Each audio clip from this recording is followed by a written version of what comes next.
Well, happy Labor Day, everybody. Hope you had a great weekend. And can you believe that June, July, and August are past and it's September? And before you know it, we'll be in the fall.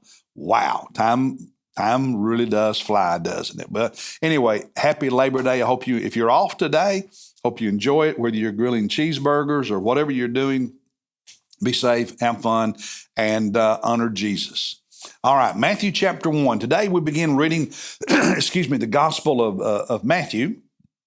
And the first 17 verses are the genealogy of Jesus through Joseph. And then starting verse 18, we get into the birth narrative of Jesus. And I know I can just hear some of you right now. I hate reading these genealogies in the Bible. Why are they there? I hear you. It's not the most exciting part of the Bible to read. Matthew shows Jesus' genealogy through Joseph all the way back to King David and to Abraham. Luke, in contrast, shows Jesus' genealogy through his mother, Mary. And what he's doing, what Matthew is doing, and Matthew is a Jewish gospel, okay? We a lot of reasons we know that, but written to believers who were of Jewish background, and also as a gospel to evangelize Jews. And so he's going to do some things that are important to people of that background in his gospel. Genealogy is part of that. And what he shows in Jesus' genealogy through Joseph is Jesus' connection to King David, because the many of the prophecies related to the Messiah had to do with David and his descendant and the eternal king, and all the way back to Abraham to show that Jesus is the fulfillment of God's promise to Abraham that through Abraham's seed, he would bless the whole world. Now, Luke's genealogy that goes through Mary traces Jesus' bloodline, because remember, Mary was his biological mother. Joseph was not his biological father. You could think of Joseph as his adopted father. But in Jewish culture, adoption was your legal, just like today you could say legal identity. And in their culture, he was Joseph's son as much as he was Mary's son. And you find in the gospel sometimes when Jesus would visit Nazareth, people would refer to him as Joseph's son. So in their mind, they didn't draw the distinction that sometimes we draw when it comes to this adoption. Joseph was his dad. Now we know biologically, blood, he was not, but culturally, legally, he was, and he was an heir to Joseph, just like any other biological child Joseph had. And so that's why in the Jewish culture, this is important, and this genealogy is in here. And there's a lot more we could bring out about, there's a prostitute in Jesus' lineage. On and on we could go. There are a lot of lessons, but those are the more important ones. One more note, teaching note. You've got the 14 generations, the 14 generations, the 14 generations. Now, again, remember, I talked about this when we were reading Song of Solomon. We are 2024 United States citizens with a Western education and way of thinking. This was written 2,000 years ago in the Middle East, in an Eastern culture. And so some things that they would do, we would not. There's just differences. That doesn't make one wrong or right. They're just different. That's okay. So in genealogies, it's common both in the Bible. Don't have time to prove it and go into the detail, but it's true in the Bible and in Jewish writings. Now, genealogies were a big deal to the Jewish people, and they kept detailed records of genealogies. But sometimes they would write these lists, and they were to be memorized to help you talk about someone's lineage, their heritage, their authority, etc. But they did not necessarily include every person that was part of the lineage. They might skip one or two. So when it says 14, that doesn't mean that there were literally just 14 ancestors in that tree. There could have been more. We know going back around the time of David, and according to this list and other things in the Old Testament, there were more. Now, that seems weird to us because if you say there's 14, there's got to be 14. But in their culture, they're trying to make a point and just show the lineage. And he's my father, he's my grandfather. That's us. In Jewish culture, he's my father. So you read in the Gospels, Jesus is talking to the Jewish people, and they talk about our father, Abraham. Well, Abraham was not their immediate father, but they would refer to him as their father, even though it was millennia before. That's their culture. So if I was living as a Jew in the culture of that day, my grandfather, I could legitimately call my father. My great grandfather, I could legitimately call my great grandfather because I was in their seed.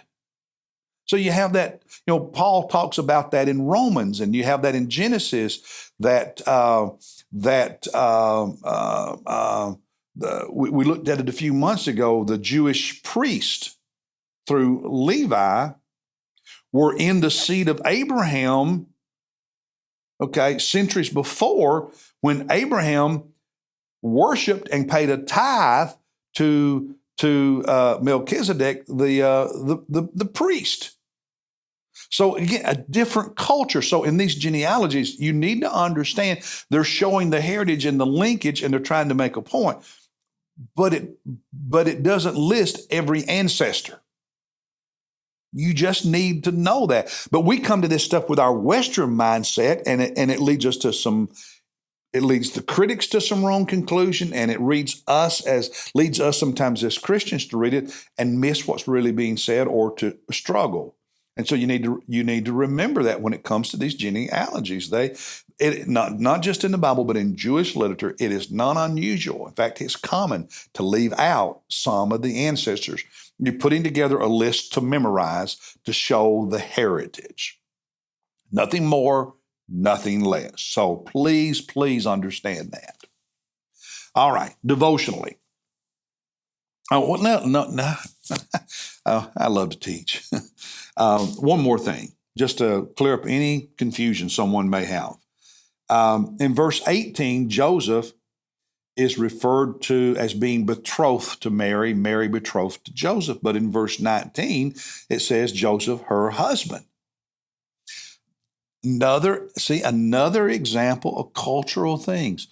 In America, to be engaged is not the same thing as to be married. Engagement is just a commitment. You can break it off, and you just break it off. Marriage, you have to get a divorce to end it. In their culture, when you were betrothed to someone, which we would think of kind of as engagement, you were legally married. It was called betrothal instead of marriage because you had not yet sexually consummated the marriage, and you had not yet had the wedding day. So you were engaged, you were betrothed. That meant you were legally married. And to end that engagement, to end that betrothal, you had to get a legal divorce. When you had the wedding, the marriage, and then consummated the marriage sexually, that's the difference. But you were still husband and wife during the engagement, during betrothal. So that's not our culture. That's not our American way, but that was their culture. That was their way. So Joseph was going to have to divorce Mary. It was a legal process he had to go through, and he was going to do it quietly. So just teaching there. Now, real quickly, my devotional thoughts, real simple. In verse 19, Joseph, her husband, because they're betrothed, they're engaged, hadn't consummated the marriage yet. Being a righteous man and not wanting to disgrace her, planned to send her away secretly. He was going to quietly end the engagement, divorce her, do it secretly, quietly, trying to not embarrass her. He did not want to disgrace her. Now, what's my devotional thought? I love the statement that Joseph, being a righteous man,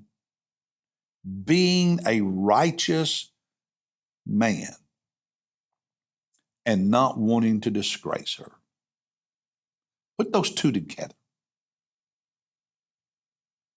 A big part of righteousness is the development of Christ-like character, knowing how to love and show grace. I think too often in modern Christianity,